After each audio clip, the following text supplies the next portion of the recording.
5, 4, 3, 2.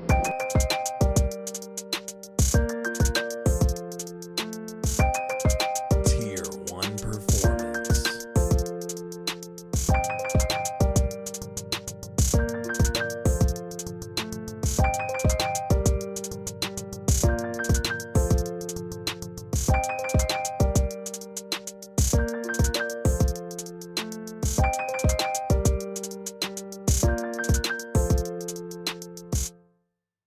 Hey guys, welcome back to the In and Out Talks podcast. I'm your host, Jordan Powell, and we got a special guest, the one and only Kyle Porter, man. I appreciate that. I appreciate you getting on here, telling us about it.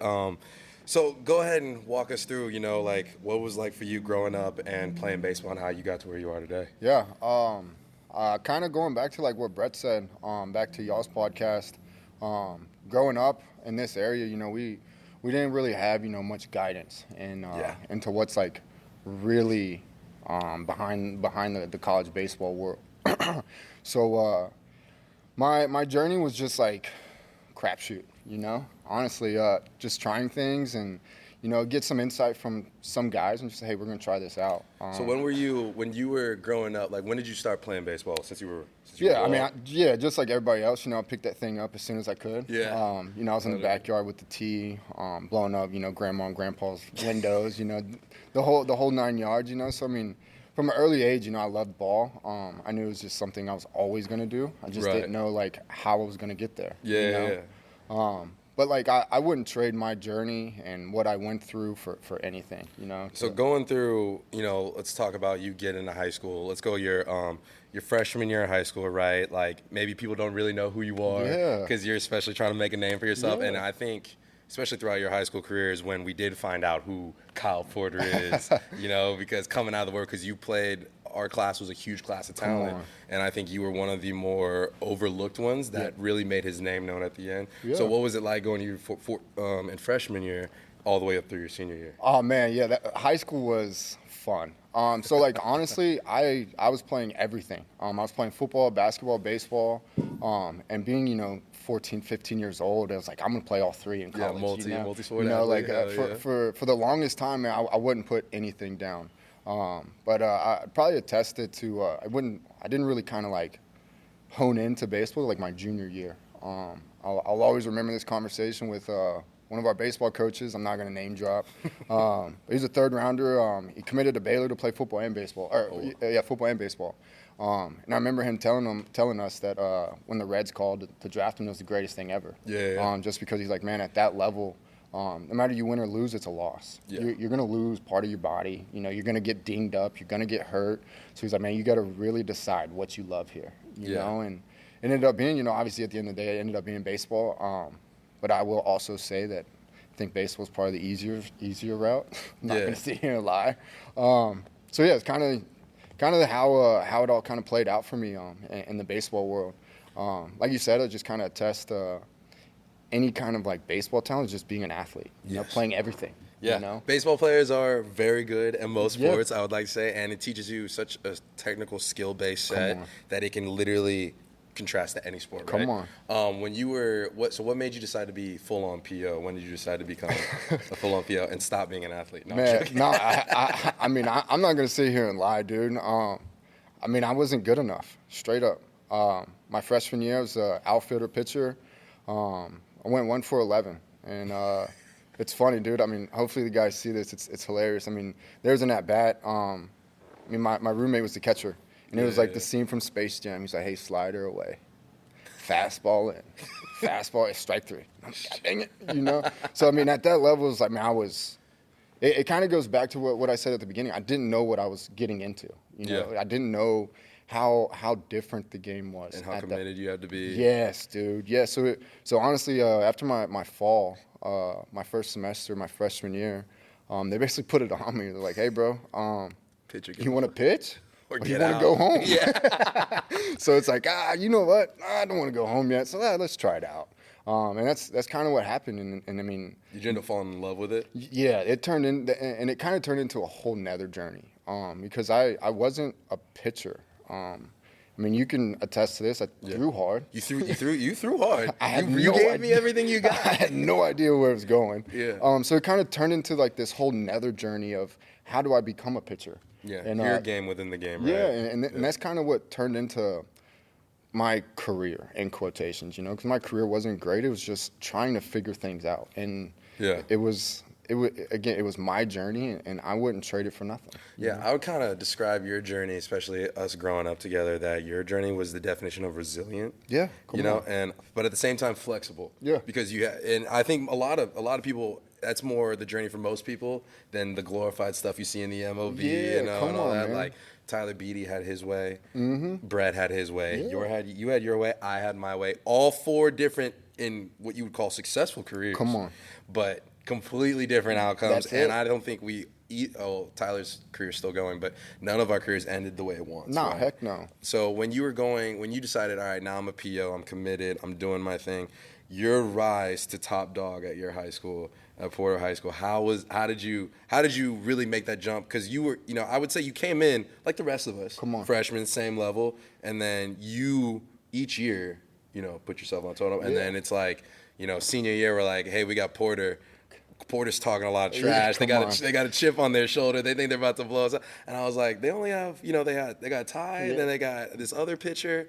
I was like, who else do they have? But they're like, they're coming out here and they're punching people in the mouth. That's it. And they're competing. So I want to know how you became that guy. Like you became the Spartan. To be honest, man, I'm not just saying this just because I'm on your podcast, but I will say it's playing with guys like you and Mitch and like the Dukoffs, the Mays.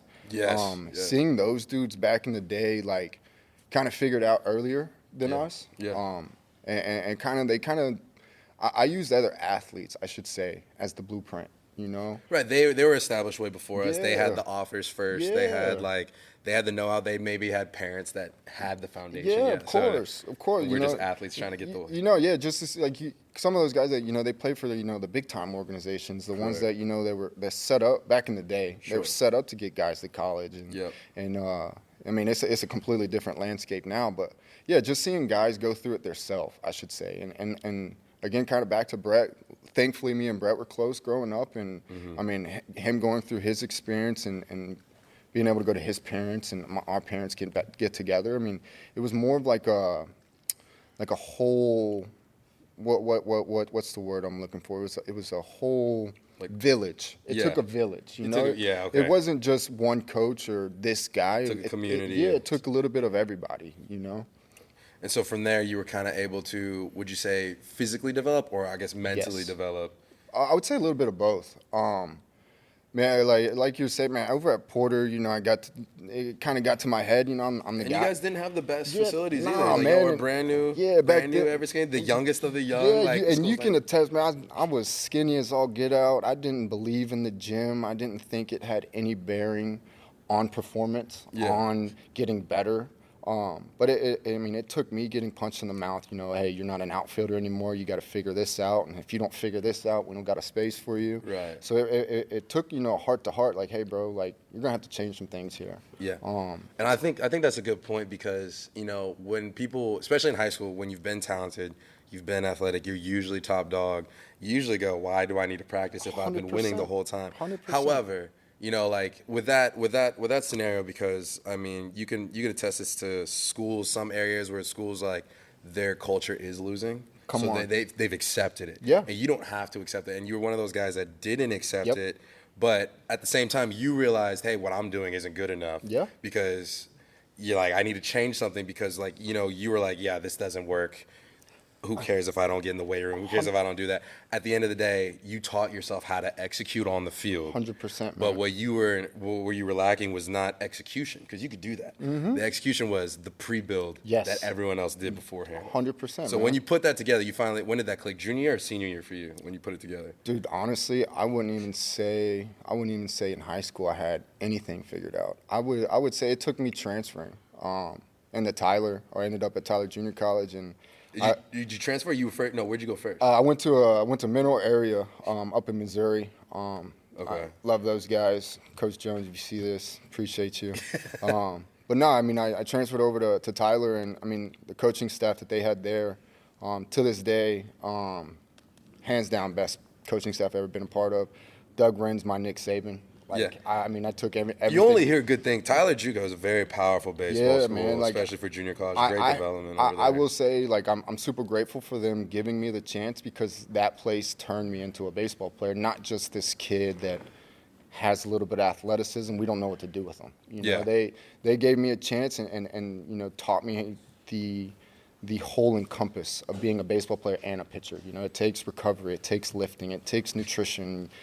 The extracurricular stuff, there's no time for that if this is what you really want to do. Right. You know. Before we dive into everything about how Tyler saved you, let's circle back before when you were back in Missouri, because I think that's very important. Because I think like you said, you weren't figuring it out yet, but you're at this point, you're a full-grown adult. You're 18 years old. You got shipped off to Missouri on your own for the first time. Mentally, how tough was that? And like, what was your mindset going in? Like, it's got to be completely different, you know, because you're not in the home anymore. Yeah, man, it's probably the same kind of feelings you had over at Rhode Island. Yeah. You know, you're so far away from home, like a culture shock. Yeah, nobody can save you. Like, there's no safety net. You're out there by yourself.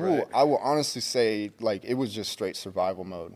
You know, because I mean, I learned early. I mean, in the first week, like, hey, bro, like, I am so far behind these guys. So far behind. So it's just worst case is you come back and you're like, oh man, I think I'm the worst guy. Yes, and it was, man, and it just turned into like, don't drown.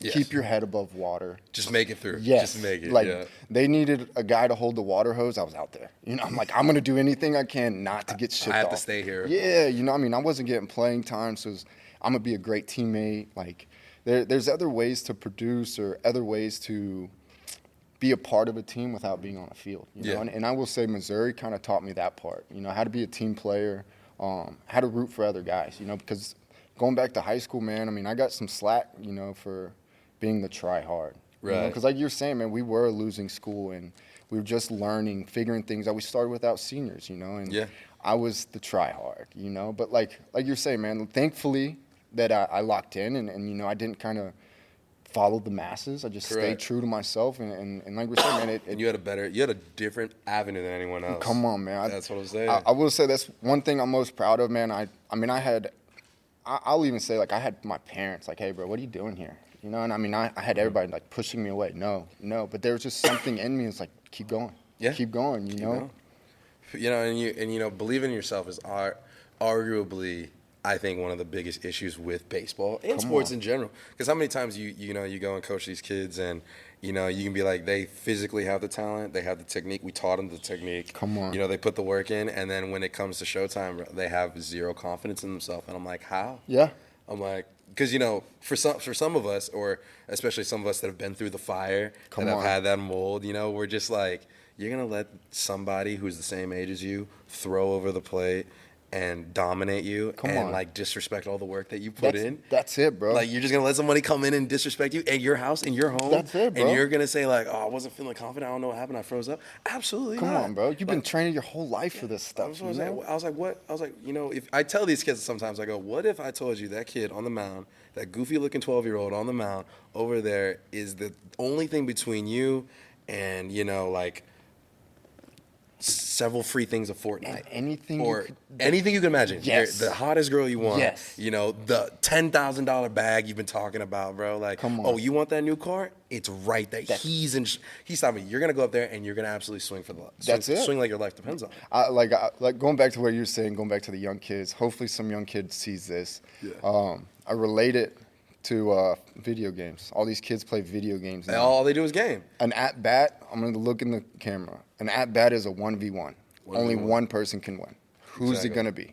It's the easiest way to put it. You know, it's a 1v1 20 times over. 20 times. A game within the game, right? That's it, bro. That's it. And That's it. I forget who I was talking to this. I think it was up in New Jersey, and I was literally telling some people the other night, I was like, I love baseball because I can be selfish and benefit the team. Come on. With my one-on-one, like. Come on. And on top of that, I get the cop-out that we're expected to fail over half the time. Come on. So why am I sweating? Come on. Why am I sweating? Come now, on. If I go 0 for 2, I might be sweating. Yeah, no, come on. 0 for 2 with 2 strikeouts? Yeah. Come on. I might be sweating, but, like, give me a break. I've been training. It's what we train for, those one-on-ones. That's it. As soon as that ball is hitting the air and I'm in the outfield, it's one-on-one again. Yep. Catch that ball. Yep. Or if I catch the ball and that guy's tagging, one-on-one. Come on. Please. Like you're saying, bro, it's a individual team sport. Yes. And in those little moments, can I give my best version? Can I be selfish and give my best version to help the team? Which will also help me. Oh. And I tell kids all the time, I was like, dude, if you help your team 1 out of 3 times, you're doing great. You're doing fantastic. You're doing freaking great. And it's so funny that now, like, we're the old heads. Yeah. And it's like, you know what?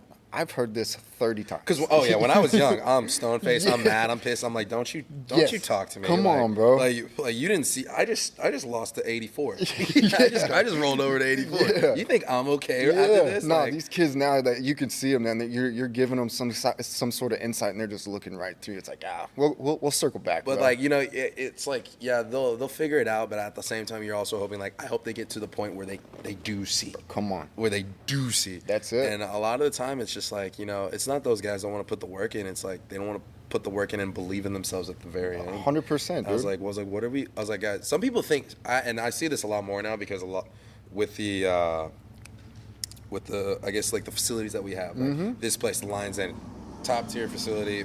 You got other facilities around the Houston area where, like, and it's super nice, turfed out, whatever. Come on. But they don't have to overcome that, like, that mental toughness aspect. And then when they get down to it, they're just kind of just like, oh, like, I'm just practicing because everyone else practices. Yeah, no, 100%. No, like, why are you practicing? Yeah. You're practicing because you want to be able to execute in the game. If you have an execution problem, that is why we practice. That's it. That is, I don't know why else we wouldn't practice if we didn't need to help translate that shit to the game. 100%, bro. Like, we'd be out of a job. Facts.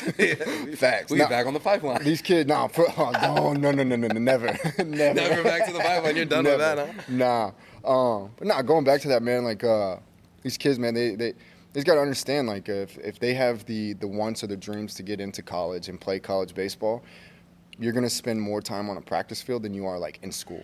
Yeah. Like, you're gonna have 5-6 hour practices, and then if you go the JUCO route, you're gonna have 8-10 inning games that you're out there, 7 hours out of the day. Like, yes. You better love practice if you love baseball. 100%. Like, you have to. I don't know why you wouldn't have been doing it. So what was the ultimate reason that you ended up transferring from Missouri to Tyler? Snow.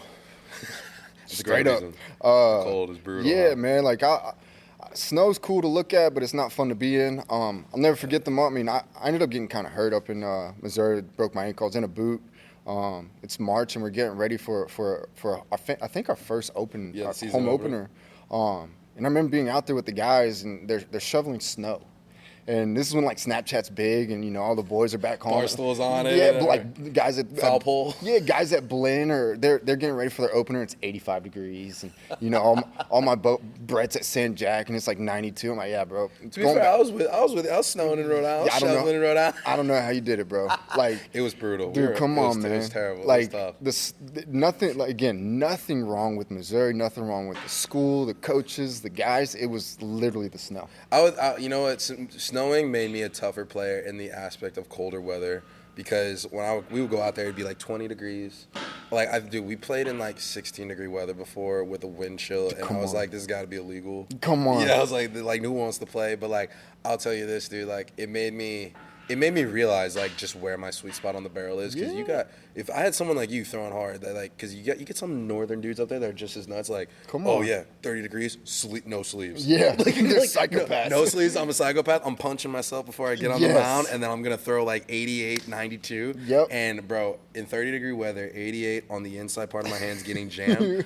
Take my hands off. You're done for the whole I'm game. Done. I don't want to touch the plate. I don't want to. I'm like, bro, my hands are literally shaking, and I'm like, coach will tell you to bunt. It's snowing. You don't want to do, dude. I mean, it was just terrible. Yeah. My first time playing in the snow was my 19th birthday. I pulled the hat trick. My first collegiate hat trick. Happy birthday, baby. Bro, happy birthday. We're playing Marshall University, or no, we might be playing Quinnipiac, and bro, it's snowing. And the field is white. The ball is freaking white. I struck out twice. Coach is like, obviously he's suffering. And he's like giving me a sack bunt, like a sack bunt for a hit. Like, there's nobody on base. My coach just wants me to put it down. I'm a freshman. I'm 18 years old. Coolest thing I've ever done. And I K. And, like, the most embarrassing thing, and this is the top off of my birthday, I pretty much just went back to my dorm. Yeah. And it's like, it's 0-2. I tried to bunt twice and went foul, and then I like pulled back, couldn't see it. It was right down the middle, and my coach gives me the bunt sign again. You got 2 options. 0-2. Yeah, you got 0-2 bunt. You got 2 options. You can either swing and pray to God you get a hit, and kind of throw your whole entire career into that. Yeah. Or you could try to bunt it, and if you K, it's embarrassing. You're gonna eat that. May not play the next game. Yep. But we'll have a conversation. Those upperclassmen never gonna let you hear the end of it. Yeah, I chose the latter, and I did 20. Bat was right there. I went here. Ball's by me. Now I'm just like, yeah, we're sitting down. I didn't help out in defense. I just stood out there in the outfield. We won 1-0. Come on. In the first inning, ball down the line, ran it around. Yeah, no, in the cold is tough. So You talk about mentally tough right there. yeah, it's different. Baseball in snow, below freezing weather, nah. It's a completely different game. It's not for people, bro. Yeah, it's a baseball's completely not meant to be out there. So when you ended up going to Tyler, how'd you end up getting the connection to Tyler? Did you just enter the portal and then you knew some people? Man, nah. I just started sending cold emails. Legit. Oh yeah. Old school. I think like I said, man, it was kind of middle of the year, like March, when I kind of made my decision, and so I was like, man, I'm gonna get on this early. Oh yeah. So when did you reach out? Because a lot of people don't know when to reach out. I was reaching out probably middle of March. Probably guys got right after they got guys probably got like 5 games under their belt, and they're like, hey, bro, we already got this guy wanting to come in. That's true. Yeah. But yeah, I mean, I ended up kind of bouncing around. Ended up going like Temple, through for those guys, through for. So are you leaving mid? I finished the year in Missouri. And then you went to the summer to go throw for those guys. Okay. Yep. Yeah, kind of went to a couple guys.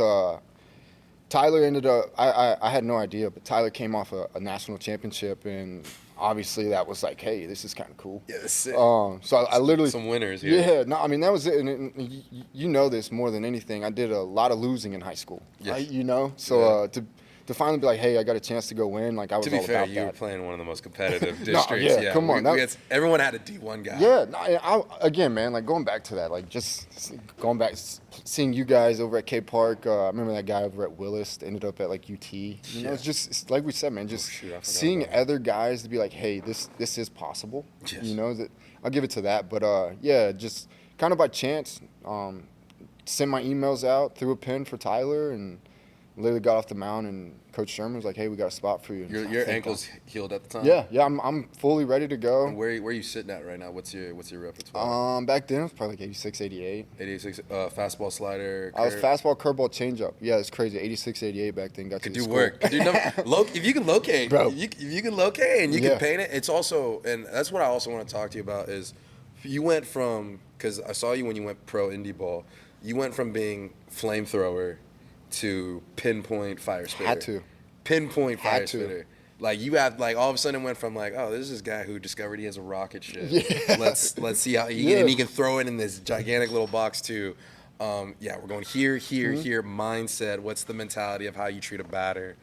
All that stuff. Like, man, I will say, my hard-headedness never left me. It was always fastball first. I'm always if I'm trust your strength. Yeah, my fastball was my best pitch, I thought. So any count, it's like it didn't matter 1 hole, 4 hole, 9 hole. You're comfortable. You're gonna get a heavy dose of this thing. Because I mean, no offense to you. One thing that I was taught up in that level is hitters suck. Nothing. It's a lot harder. Yeah, like it's super hard. We watch you guys take BP, and yeah, you guys have hit one 500 feet, but there's also some balls rolled over to shortstop. So it got to a point where it's like, hey man, I can throw stuff over the zone, and it doesn't automatically mean I'm gonna get hurt. Right. Yeah. Like this guy's got to time me up, got to hit it on the right part of the bat. I can get them early, I can get them later. So I learned how to pitch a little bit. Yeah, I was about to say. So it sounds like when you got to Tyler JUCO, they taught you how to become a pitcher, not a thrower. Dude, I don't say this just because I was at Tyler, but my first year at Tyler, that roster was insane. I mean, we had pitcher of the year, back-to-back years. We had guys go to A&M, immediately become the Friday night guy. Yeah. The guy before, he's at Mississippi State, like became a dog. I was about to say, that was y'all's, I mean, y'all are always pretty good, but that was y'all's big, what do you call it, dynasty years. Because we ended up just rattling them things off. But yeah, just the talent on both sides of the ball, both on the pitching side and the hitting side. So I mean, you're talking about like in practice and off season, you're cutting yourself against like just guys just as good as you or even better, and you're not only getting that competition in a game. You got a D1 commit, you got a pro prospect in the clubhouse with you. So I'll say like a lot of the success to not just myself, just to any guy that went through there, it's just the other guys that you were there with. It was a competition every day. Every day. Yes. So like that's what I'm saying. You're competing, which means iron sharpening iron, which means I think that, and that's a huge thing for you to learn, because you're like, hey, like, it's probably not realistic in a fall that I go from 88 to 94. Come on. Like everyone else thinks it's not realistic. However, I can get better and I can manipulate, because there's nothing more funny, especially when you go to like a visiting dugout and they, when they tank you the radar gun, and then you strike them out. So like, oh, you're striking against 84. Come on. I think that's hilarious. Yeah, no, make yourself feel better. Yeah, no, you throw 93, we took you deep. Yeah. I throw 84, you're striking out the side. Like, come on. Where there's different levels. And I think you being able to do that is what blossomed you, because when we're in college, we're going to put on muscle.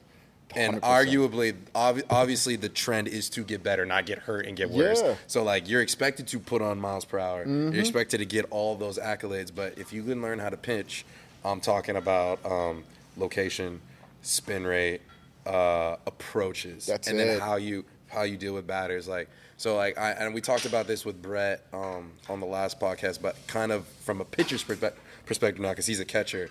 What was your approach going into hitters? Did you always rely on, hey, my stuff comes first? Or depending on this batter, I might have to completely abandon my stuff to take care of him? Yeah, no, to be honest, it was a little bit of blend of both. I would say as a pitcher, you got to have some feel out there. You got to be able to, read some swings, understand, who's in the box. Yes, reading swings. Yes, 100%. Understand who's coming up after the guy.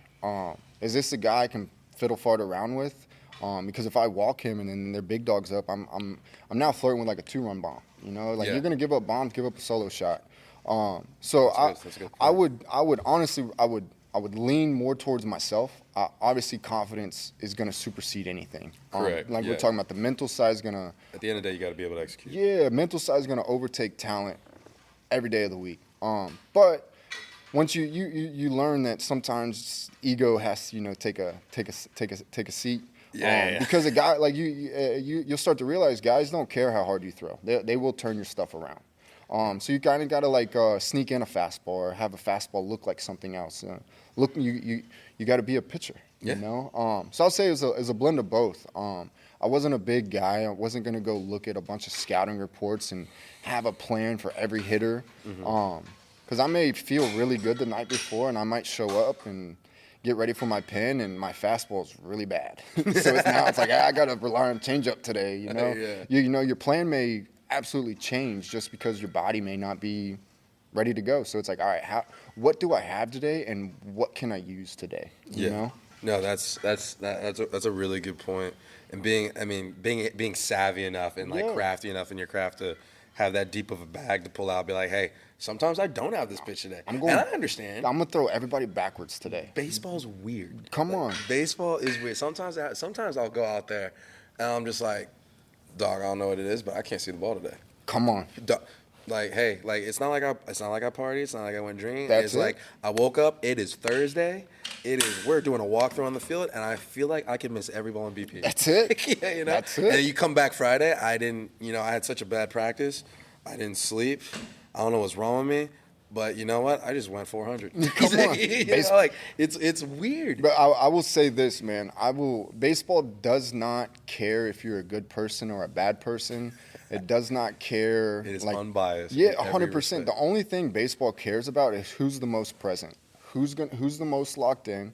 If you have 100% and I have 70%, if I'm giving you all of my 70%, and I'm giving you half of my 100, I'm probably gonna win. Exactly. That's what I've learned is like, man, just as a pitcher, you give up the ding dong, lock into the next pitch. You walk this guy, lock into the next pitch. But I'll say that too. Yeah, it requires that level of focus and execution, but it doesn't have to be throughout the whole game. Nah.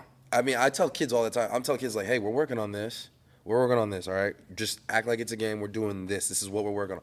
And they're right here. They'll swing, and they'll come back, and they'll just be like this. And they're just looking at me. And I'm like, hold on. Slow down. Like, bro. Lock out. Yeah. Lock out. Think about it, because what your swing that you just did, that you looked at me so seriously and had every intention of killing, rolled over the first baseline. So lock out. Let's think about it. What just went wrong? And then lock back in. That's it. I tell these kids, man, it could work hitting side, pitching side, doesn't matter. Ask yourself why after each rep. Why was it good? Why was it bad? Exactly. You can continue to, like, hey, this feels good. This cue feels good. You lock into it. You continue to have a good round, a good outing. Or if you yank a pitch or you roll over a pitch, why? Yeah. Now you're in the mindset of, like, all right, what do I need to fix? Making an adjustment in the middle of it. That's how you do it, like, right? Because, like, you're not going to – it's crazy for you to, like, throw 8 pitches in a row, and they all went outside, but you're falling off the mound. So no wonder they're going outside, and you're just like – hey, bro, like, we've talked about this. Whoa, we got to make an adjustment here. That's it. Like, hey, after pitch 2, because it's now 2-0, we need to change. At least throw a different ball. Come on, bro. Throw something completely. I don't care if you beam them. At least do something different so we have a different feel. Yeah. And, like, that's hard getting those kids to have that, that initiation, because they're, like they said, they haven't gone through the mental hurdle. That's it. And it's usually, it's always the first one's the hardest. Yeah. Right? Like, I got, we got kids here they'll crush it, boom, boom, boom, boom in practice, and they come back in practice, and it's like they have 2 left feet. And I'm like, what happened? Yep. I was like, you're in here with a 30-year-old painting corners. Like, I was like, I strike out high schoolers in BP, and you're 12 years old taking me deep in the cages, and then you got another 12-year-old who throws 45, not even really decent, and we're striking out. Come on. It's what are we doing here? Again, we'll just keep harping on it. It's the mental side. You know, like we keep talking about, what's your approach? As a pitcher, I mean, I will say we are creatures of habit. We will kind of forget sometimes and give hitters a little insight of, like, what we're thinking. After a 0-1 fastball, we're always change up, and it's like, I'm gonna go hunt that pitch. Give yourself a better chance. Like you're saying, you may not feel the greatest, or you had a really bad BP round, or you had a really bad week of practice. As long as you stay locked in and engaged, you can find your little window of opportunity. 100%. And, I agree. I mean, it's something that we had to learn, I think, a lot later, but, like, the hard way. The hard way, yeah. We had to learn, like, I feel like in the back of our minds we had some idea about mental toughness, but, like, being able to apply it in real life and then be able to summon it at will is, like, another thing entirely. So after you went to Tyler, did you finish out at Tyler, and then where'd you end up going? Nah, man, I'm the typical JUCO guy. I actually was ineligible. Explain that. I mean, I had offers. I kind of had my pick of kind of wherever I wanted to go, Division I, Division II. But your career ended up playing well. Yeah, 100%. Like, again, I'll say it again, I will not trade that for. I mean, obviously, I'd love to make it to the show. That would have been amazing. But everyone's dream. Yeah, right? but, like, the friends I made, some of the people I wouldn't have met those guys, and some of these friendships, like, is worth more to me than any amount of money now. 100%. Especially the guys that went through with it. Yeah, no, but kind of going back to it. What was the question again? Sorry. No. I wanted to know, like, where your career went after. Yeah. So, I was ineligible. I got caught cheating on my college algebra final. We had a really good system going. I'm not gonna lie. Until you didn't. Till the final exam. It's all good until it isn't. Yeah. Right? So to go JUCO to Division I, you have to carry a 2.5, and I was like at a 1.7 after that. And my ego was insanely enormous, and I was too good at the time to not go D1.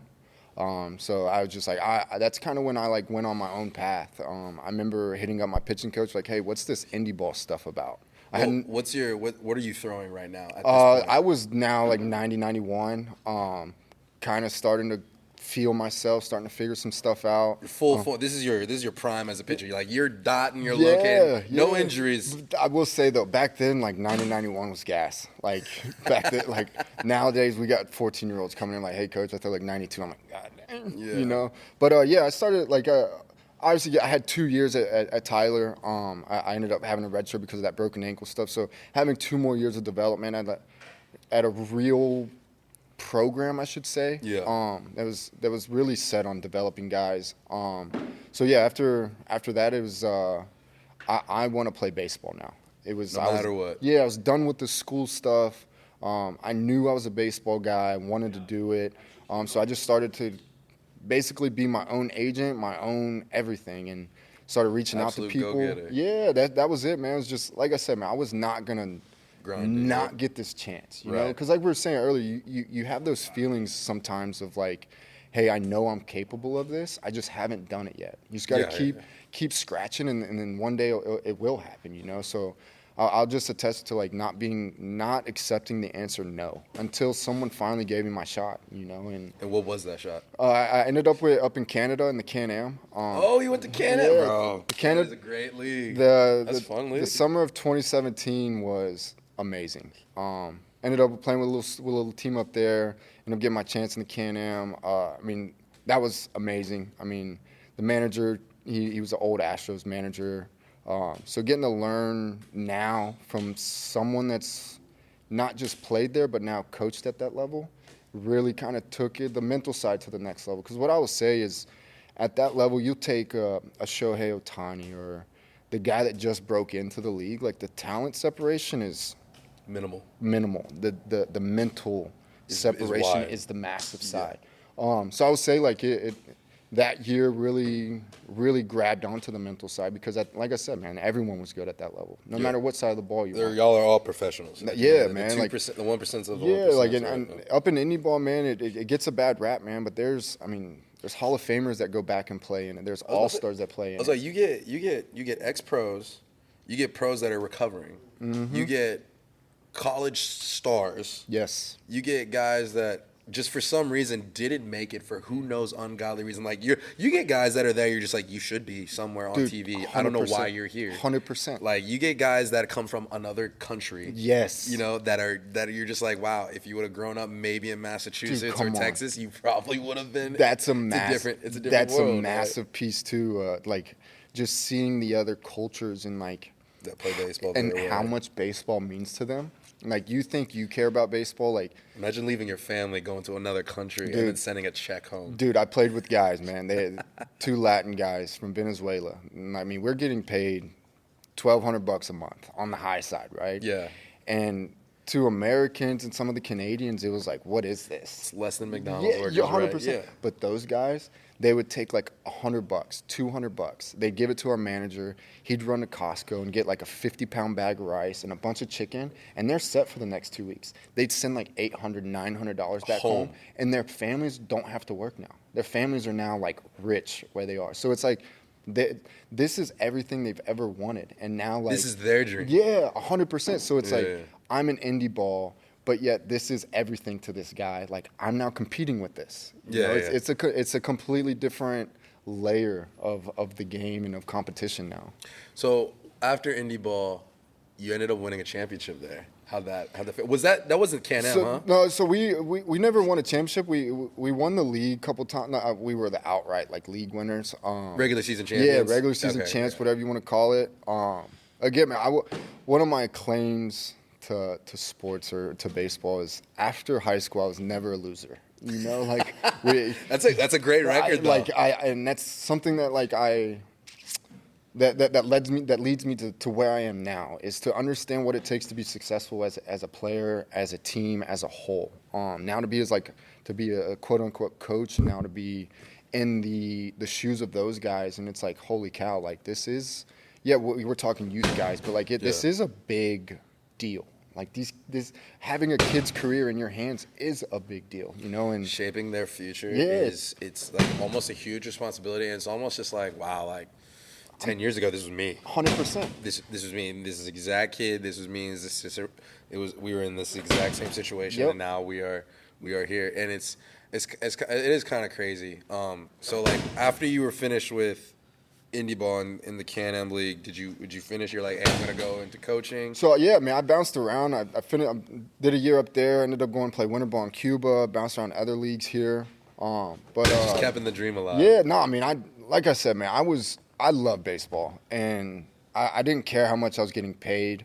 I didn't care where I was living. I just wanted to play, because I mean, one thing that I always remembered is like, no matter who you are, if you're good enough, they'll find you. You Yeah. know, if you're a Raldis Chapman, they'll find you in the corner of the jungle in Cuba. You know, if like you're Correa down in Puerto Rico, they're gonna find you. You know, so if you're just playing and you're producing, if you produce enough, someone will come give you that phone call. You know, so like I said, man, I did the whole thing. I'm gonna play till they say no, and unfortunately, you know, COVID hit and it kind of ruined it for a lot of guys during that era. Yeah, that's true. But then, you know, I did the baseball. changed the whole landscape of baseball. Yeah. But then, yeah, it's like I did this independent baseball for, you know, 4 or 5 years. I'm broke as a joke. It's done. Full of memories, though. No, Rich of memories and rich of good times. 100%, man. But you lasted longer than almost like 99% of people that play the sport. But I mean, again, like no matter where you are, just be present, man. Like there's only, you know, you only get to play baseball for so long. If you're like we've said, if you're Kyle Porter, you're Jordan Powell, you're freaking Shohei Ohtani, the game's gonna end for you. Just enjoy it while you can.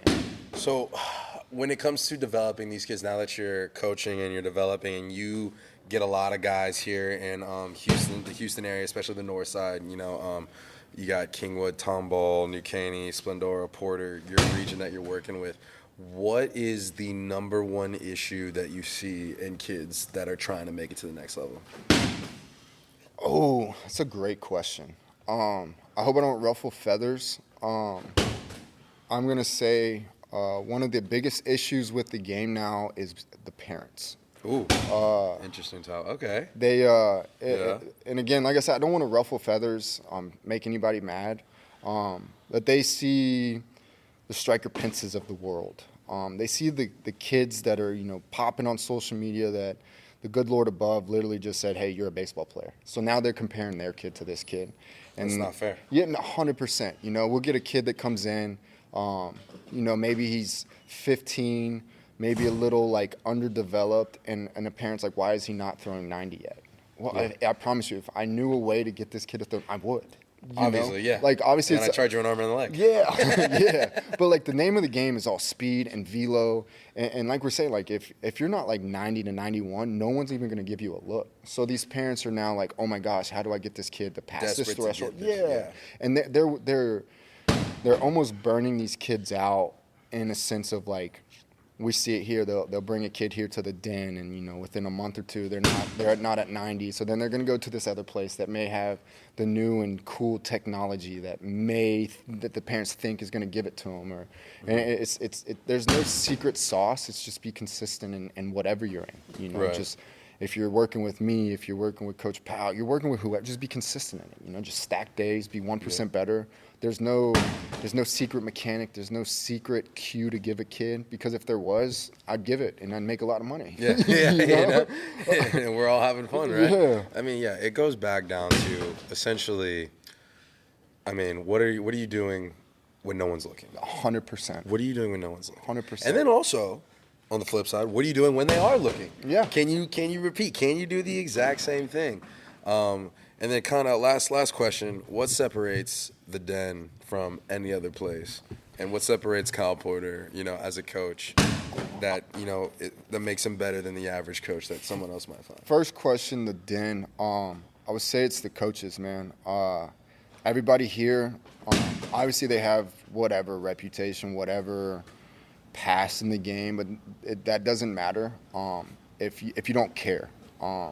Everybody here cares about these kids as if like they're looking at their own career, you know, like whether it's on the strength side, recovery side, the development side. Like I'm going to give, whether it's the 8-year-old just learning how to pitch, I'm going to give him everything I have, whether it's the MLB All-Stars that we come in here, like, and they ask for some help, I'm going to give them both the same energy, you know. And I think what separates me is just being the coach I wish I had growing up. Yeah. Going back to where the conversation started, not really having real guidance in the landscape of somewhat high school baseball, how to get recruited, what does college baseball look like? Like, I want to be the coach that, like I said, I never had, that wasn't around to give me the real insight, the real secret sauce of what it takes once you get behind that next door. Yeah, that level. Yeah.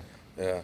Well, Kyle, man, I could talk about this all day, Yeah, but I feel like we've been talking about dang near forever. Yeah, come on. But I appreciate you coming on, dude. We're going to have you back on again. I Heck yeah. appreciate you having me back at the Den. Yeah. And, dude, So I'll see you next Nah, time, Big Dog. big fan of you guys, bro. Yeah. Big fan of you guys. Appreciate you it. guys having me on. Keep killing it, bro. Yeah, Keep we'll killing see it. y'all. Thank you, everyone. Appreciate you, dude. 5, 4, 3,